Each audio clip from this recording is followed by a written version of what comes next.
Arch Advocate podcast for Friday, everybody. And I'm sorry to say, I'm going to have to leave you to your weekend on a sad note. Bummer, man. I've got bad news for you. Today, we're going to mourn the loss of one of my heroes. I want to talk to you about the loss of heroes. You know, when a hero of yours dies, it's like a little piece of you dies, you know?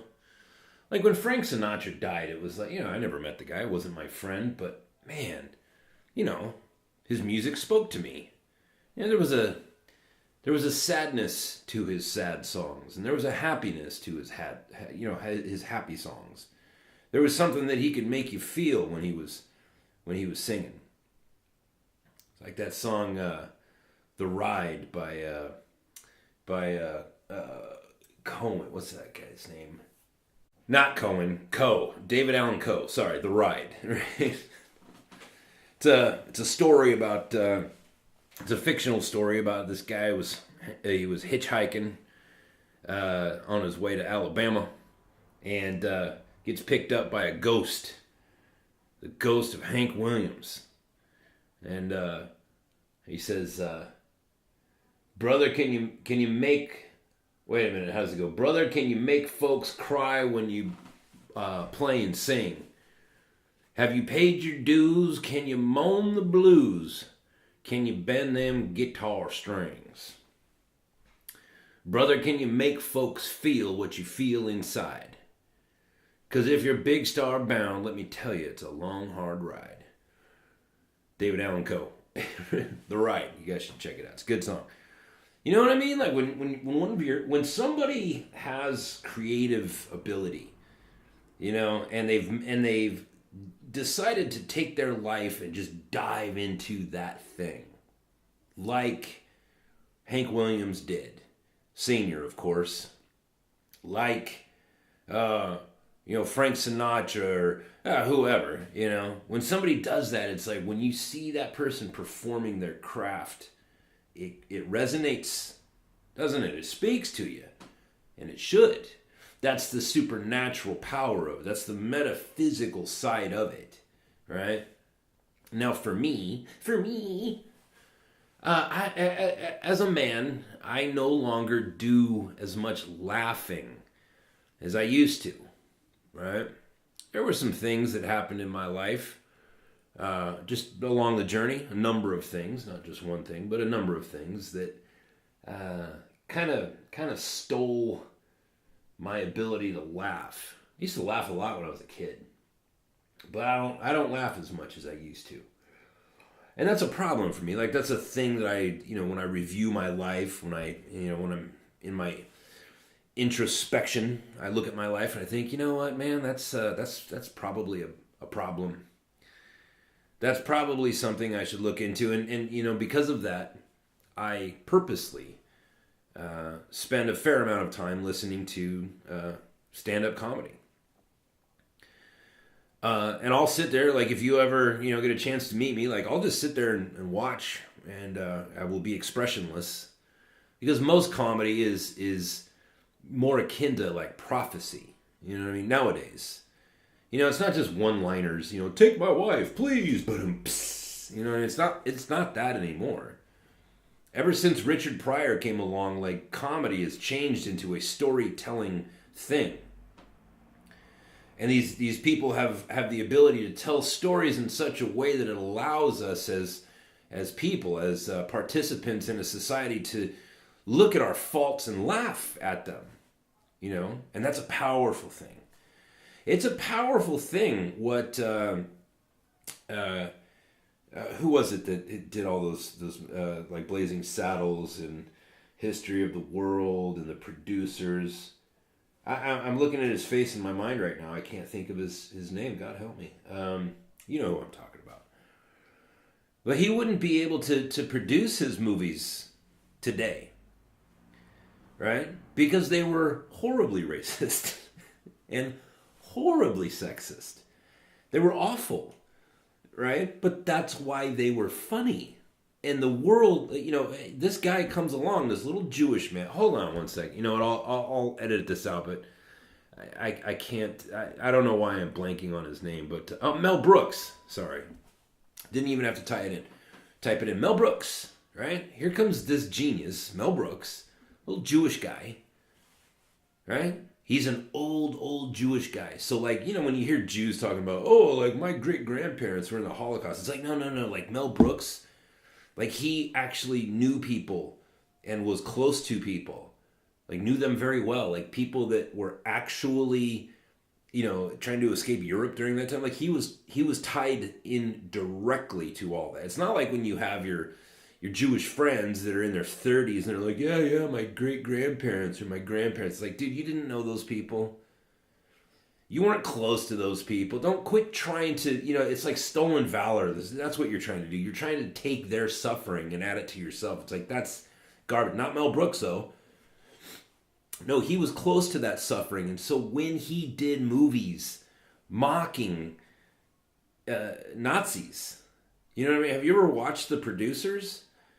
That whole movie is about a fake play, right? These two guys they're con men, and they want to make a bunch of money by producing a crappy play so that nobody will buy it and they get to keep all the money, right? Nobody will buy tickets to come see it, so they get to keep all of the investment money. And the name of the play is Springtime for Hitler.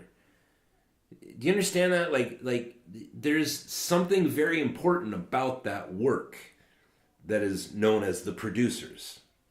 It's important because it's a way for people to be healed from a very traumatic time in human history. Here comes Mel Brooks, and he's just making jokes about Hitler and about Nazis and whatever. And the same thing is true when you go and you watch Blazing Saddles. The same thing is true when you watch, History of the World. Like there's all these jokes, particularly like in Blazing Saddles, right? There's just, like that scene when Mel Brooks is like, yeah, come here. What's wrong with you? Can't you see that man is a neh? Oh, excuse me. Right? He goes over and he gets Hedley Lamar and says, what's wrong with you? Can't you see that man is a neh? Why is that funny? Why is it why is it funny that the townspeople reacted so horrifically to the idea of having a black sheriff? It's funny because it was a way of alleviating pressure, right? When that movie was made, was right at the tail end of the civil rights movement. And there was a lot of healing that needed to be done. People needed to be able to look at our racial differences and our cultural differences inside of the United States. And, have you ever seen a pressure cooker?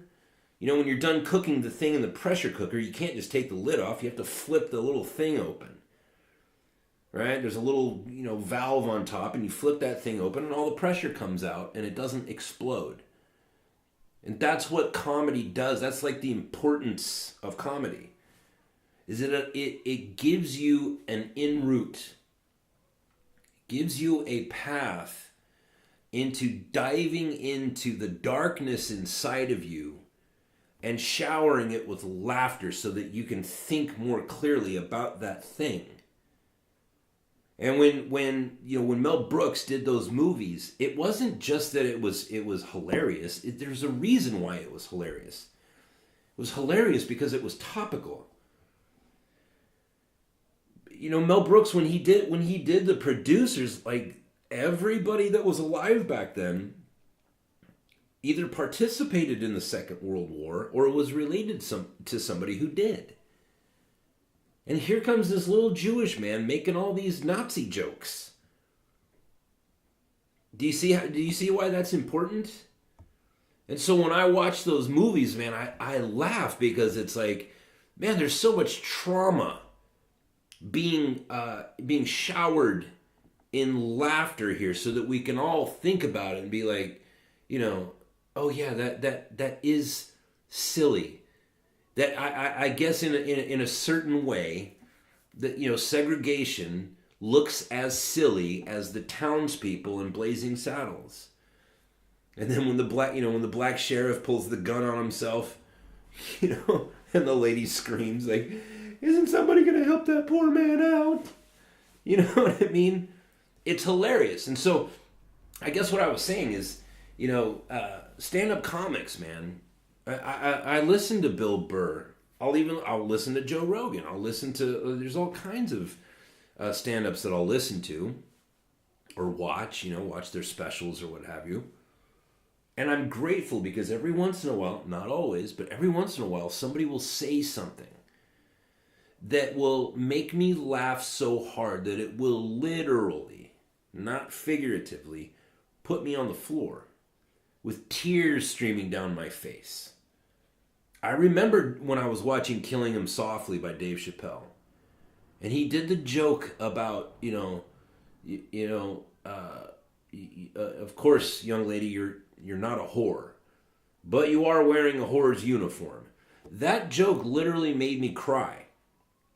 I laughed so hard. And there were a number of moments like that in that particular stand-up routine, right? That it happened more than once. And I can go back in my mind and think of all the comics that truly made me laugh hard. Dennis Miller was one of them. By the way, the Dennis Miller option on iTunes, check it out. Very good podcast. Dennis Miller's one of those people. There's a number of comics that have helped me to be healed. You know what I mean? Like, I really revere. I think I've alluded to it a number of times. Maybe I haven't spoken honestly and intimately about how important stand-up comedy is to me personally. It's medicine.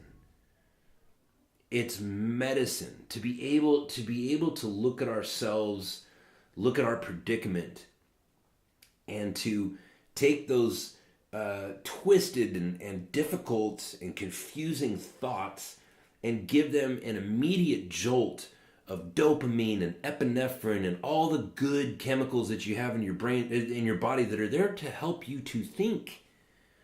Those chemicals, God put those chemicals in your body to help you to think clearly. And because of the work of Mel Brooks, we're able to think a little bit more clearly.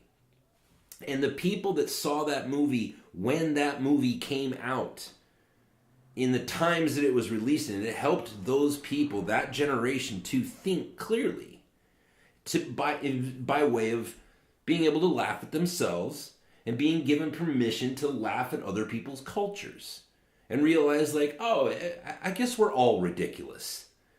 Maybe that's why it's funny. Maybe because somewhere deep down inside, if we look around and we see the ridiculousness of other people's cultures, then mathematically speaking, we know that possibly there's some ridiculous things in our own culture. And maybe it ain't so bad.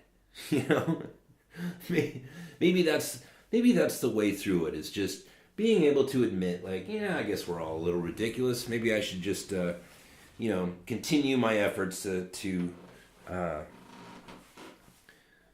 not be a ridiculous person.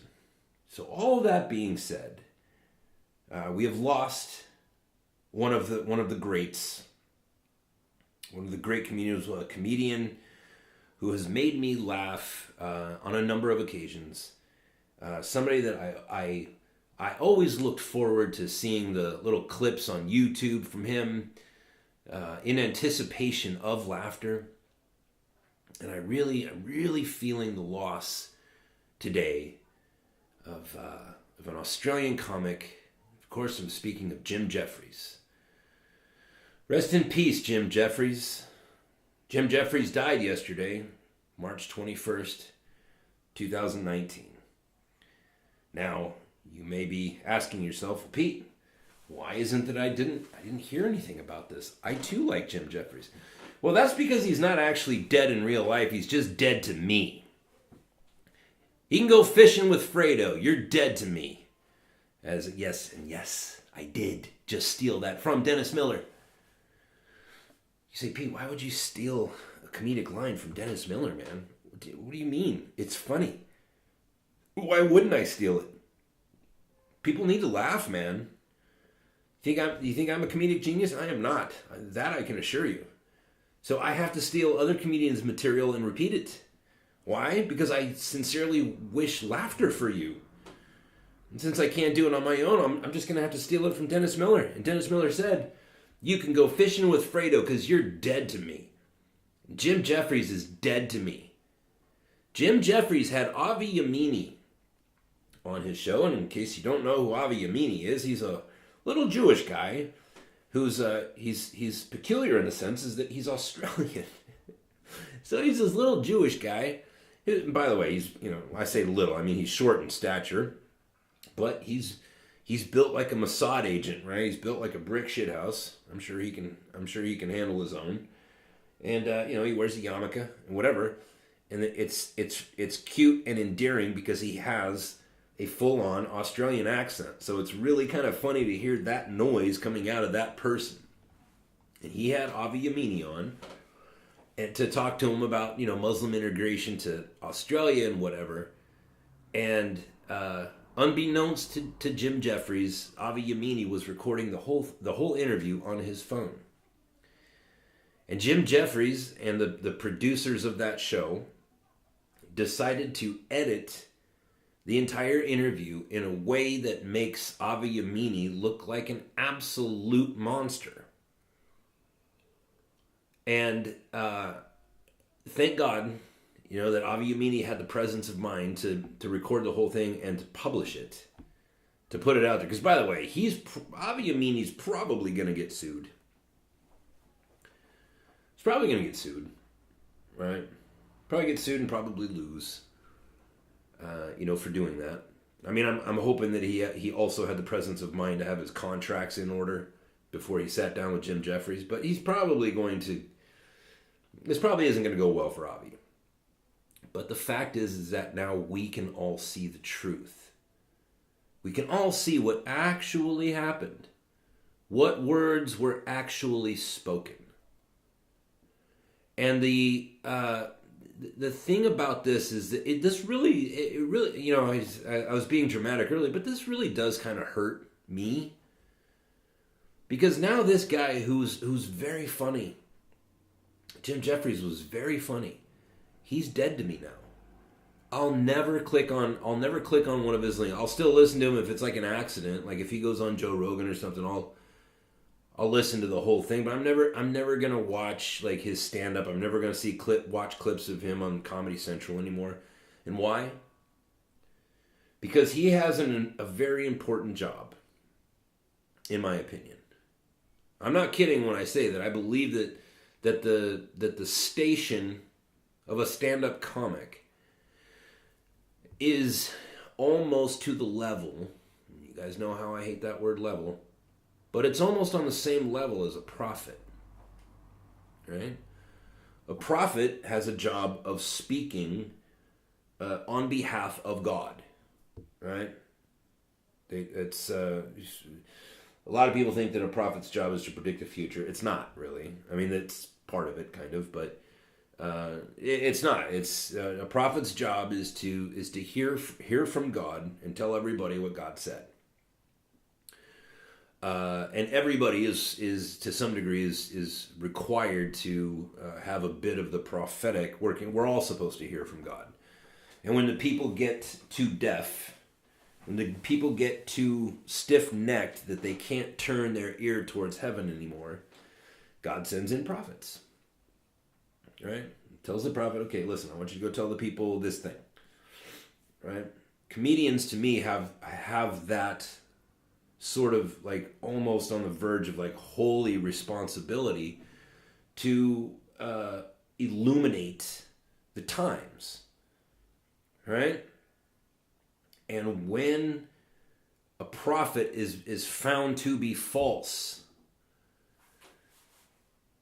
when a prophet is found to be false, he gets a horrible designation called false prophet. False prophet. False prophet is somebody who says, I'm speaking the words of God, and they are not, in fact, the words of God. They're self-serving words. They're words to enrich the life of the individual known as the prophet. And it's done for, usually, for profit. Profit. And Jim Jeffries lied. Worse than lied. He bore false witness. Do you know that? Did you know that the commandment, thou shalt not lie, it doesn't actually read thou shalt not lie. I mean, it certainly includes lying. But it says thou shalt not bear false witness. You shall not say that you saw something when in fact you did not see it. You shall not say that you did not see something when in fact you did see something. You shall not sit down with a man and in confidence say, come and speak to me as a man, and I will tell your story to the rest of the people. We just want to hear what you have to think, and then take that man's words and cut them up, rearrange them, put them where you want, so as to bear a witness to the rest of the world that is, in fact, false. I strongly recommend to you to pull up Avi Yamini's videos and on the topic of Jim Jeffries and see it for yourself. You'll see exactly what I'm talking about. But he bore false witness, and in that position that he's in, where I'm looking to him to say, look, man, these are very confusing times. They're very difficult times. They're very dark times. They're very violent times, and everybody's on edge. Something very wicked this way comes. Something very difficult is about to happen. And it is very important that the people who have been given the gift from God to alleviate the stress, to pull the valve on the pressure cooker so that some pressure can be released, so that the damn thing doesn't explode. The people who've been tasked with that responsibility, when they decide to bend the narrative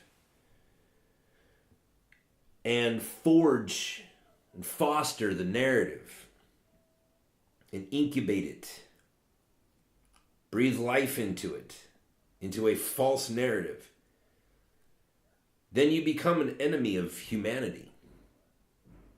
Because now all you're doing is you're enabling people to look at this little Jewish Australian man and say, yeah, see, I knew I was right.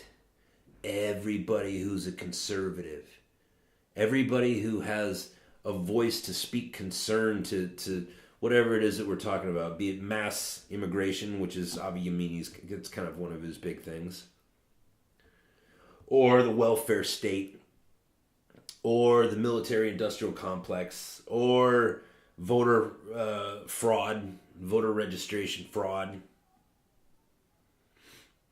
border walls. Anybody who has an opinion and has a well-articulated opinion that is different from mine, then they are my enemy. And now this big shot TV star has just agreed with me. So not only did I know I was right, now I'm doubly sure that I'm right because a big famous guy who's on TV every night or whatever, who lives in Hollywood and has millions of dollars and, you know, gets to go to the fancy parties, he agrees with me. Now I am galvanized in my position. That's it's not just dangerous, it's past dangerous. It's why the word dangerous is significant. That word dangerous means there's something on the other side of the dangerous thing. And that thing is catastrophe. And that's what Jim Jeffries has done when he manipulated the words of Avi Yamini. Therefore, I can never listen to him again. And that makes me sad. Because I've gotten a lot of laughs off of Jim Jeffries. Now I can never turn to him again. I can never listen to him again. You know what I mean? Because that's the punishment for false prophecy. Back in the old days, 3,500 years ago, there was a punishment, right? Because Moses, he not only did he write the 10 Commandments, but he wrote the 613 points of the law. And in that law was, crimes and punishments. Not entirely. I mean, there was laws about hygiene and laws about meat and vegetables and farming and, agriculture and livestock and all that. So there's all kinds of laws. But there was laws in there about false prophecy. What do you do with a false prophet? And the law is, if somebody's a false prophet, you got to take them out and stone them. Death is the punishment for false prophecy. And though I'm certainly not advocating or wishing for the death of Jim Jeffries, what I am saying is that he's dead to me, right? And I think that there's a number of scholars that would agree with me that that's actually the proper interpretation of what Moses wrote. He wasn't saying God has told me that you need to take false prophets out and stone them until they stop twitching. He was saying just look at them and think, well, you're dead to me. I'm never listening to another word you have to say, false prophet. You're dead. I don't listen to dead men. And it's, it's sad. And this is again, when even the priests, when even the priests are have become evil. There's a story in the Bible, this dude named Eli. I may be butchering some of the names, but there was this priest named Eli, and he was like the high priest, and he had 2 sons, and they were also priests. And he was Eli was a good man, but his sons had the power had gone to their heads a little bit, and they had gotten into some bad habits of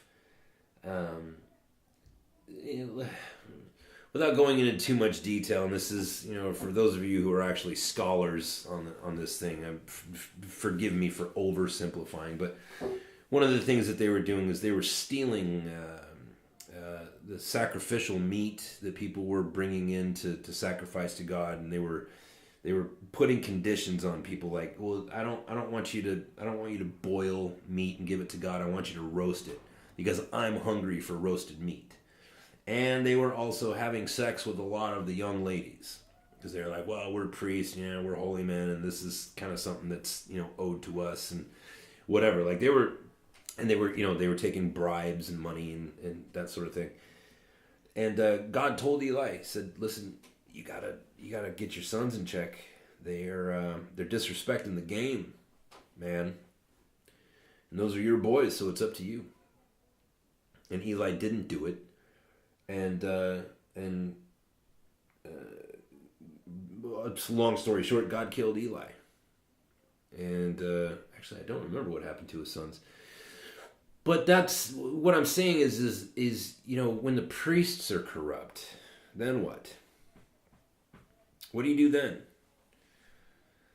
You know what I mean?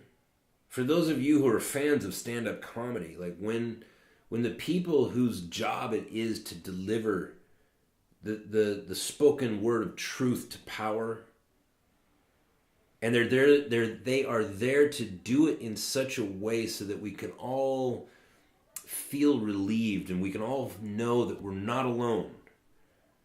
Right? Like if that guy up on that stage with the microphone up there making jokes, if he gets it, and if he can speak to me in that way, right, that uncovers the uncomfortable part in my soul, right, where I'm uncomfortable with this thing or that thing or whatever, and that guy is up there making a joke about that very thing, and I laugh so hard the tears come out of my eyes and I stop breathing, and I have to get out of my chair and put a knee on the floor so that I can kind of double over so that my belly doesn't hurt too much from the laughter, then I know that I'm not alone. Because obviously that dude gets it. That guy knows exactly what's in my head. And the fact that everybody else in this room is also laughing their balls off, it lets me know I'm not alone. And when that person endeavors to feed the anger, instead of showering that anger with light, right? The great antiseptic, light. When instead they presume to feed that anger and to I was so sad when Chris Rock, that last special that Chris Rock did. Instead of showering light on the anger when he was talking about, all these police shootings involving black kids, right?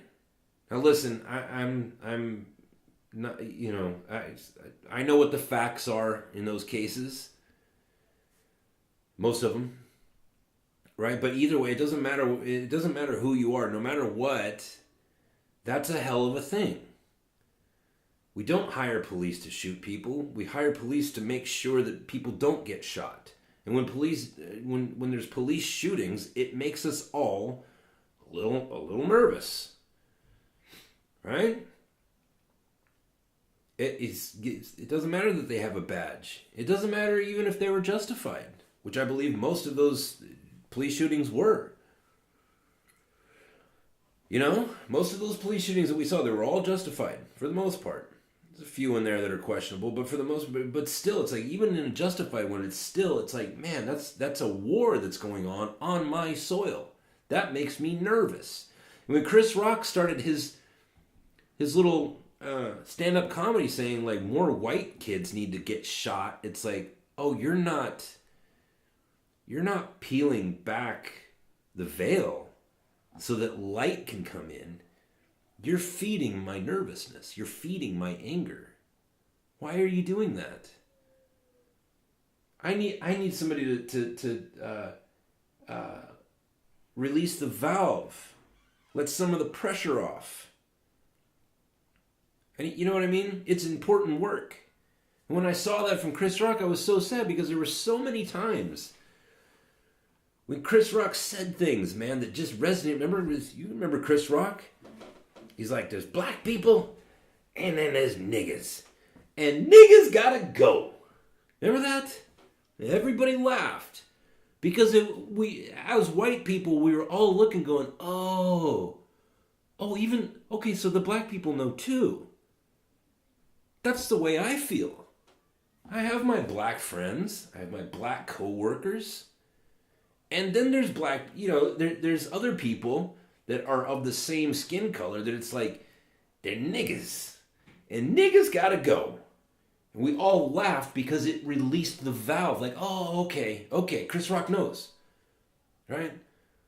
One of the greatest, one of the most famous, one of the most wealthiest comedians of all time. A very famous person. He knows. He feels like I feel. And so does the entire room. Because when he said that joke, that entire black audience erupted in laughter. And it was like, oh, okay, so they all know. We all know. And we all felt better. Like, oh, okay, all right. I'm not a racist. Chris Rock said it. I didn't say it. Chris Rock said it. It's important work. It's important work to be able to make people laugh about horrific things. Chris Rock starts his latest comedy special off with, I was addicted to pornography. That's why I got a divorce. I'm a piece of shit human. And also white kids have to be shot next. Or more white kids need to be shot. It's like, dude. No. Come on. Jim Jeffries uses his platform, his very powerful platform. I'm not on TV. Are you on TV? You know how hard it is to get a gig in TV in America? This guy uses his platform to completely distort the message of this little Jewish guy from Australia. It's disgusting. Rest in peace, Jim Jeffries. February 14th, born on Valentine's Day of 1977. Died at the young age of 42 years old. March 21st, 2019. Rest in peace, Jim Jeffries. You're dead to me. That's the show for today. Send me some money, would you? PayPal.me/archavocate. PayPal.me/archavocate. I appreciate you guys. I appreciate the money. Please also make sure you hit subscribe to this podcast. And if you haven't already, go over to my YouTube channel, Arch Advocate, and hit subscribe to that too. Also, hit share. Those things are free, man. Please do that. I would certainly appreciate it, and I will talk to you on Monday.